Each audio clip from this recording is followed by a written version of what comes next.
இங்க கரூர்ல இருக்கிற முக்கியமான பிரச்சனைகளை பத்தி நம்ம பார்த்தோம் இல்லையா? இன்னொரு முக்கியமான பிரச்சனைக்கு காரணமா இருக்கிற ஒருத்தரை பத்தி நம்ம பேசாம போனா நல்லாவா இருக்கும்? கரூர் வரைக்கும் வந்துட்டு அவரை பத்தி பேசாம போனா நல்லா இருக்குமா? நல்லா இருக்காதுல. எதுக்கு சுத்தி வளைச்சுக்கிட்டு ஸ்ட்ரைட்டா விஷயத்துக்கே வருவோம். இந்த கரூர் மாவட்டத்துல ஒரு மந்திரின்னு ஒருத்தர் இருந்தார்ல, இப்ப ஒரு மந்திரி இல்ல, ஆனாலும் மந்திரி மாதிரி. நான் யாருன்னு உங்களுக்கு சொல்லிதான் தெரியணுமா என்ன? ஒரு க்ளூ ஒண்ணு கொடுக்கலாமா? பாட்டிலுக்கு 10 ரூபா, பாட்டிலுக்கு 10 ரூபா, பாட்டிலுக்கு 10 ரூபா, பாட்டிலுக்கு 10 ரூபா, பாட்டிலுக்கு 10 ரூபா, பாட்டிலுக்கு 10 ரூபா, பாட்டிலுக்கு 10 ரூபா, பாட்டிலுக்கு 10 ரூபா. இப்ப ரீசெண்டா கரூர்ல ஒரு விழா ஒண்ணு நடத்தினாங்களே, அது என்னப்பா 30 பேர் விழாவா? 30 விழா, சாரிப்பா கன்ஃபியூஸ் ஆயிட்டேன்.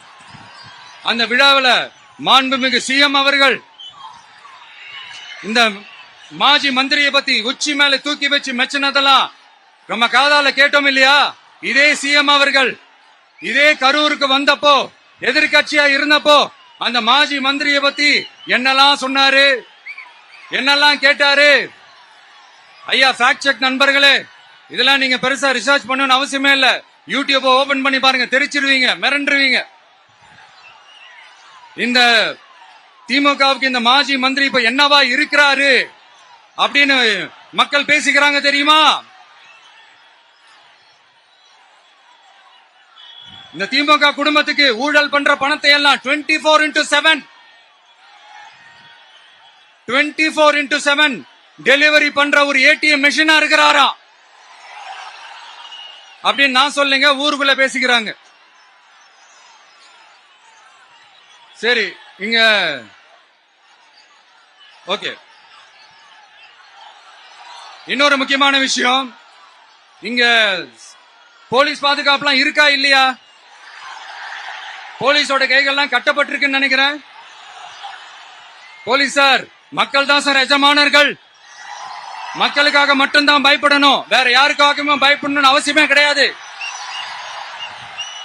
இன்னும் 6 மாசம்தான்.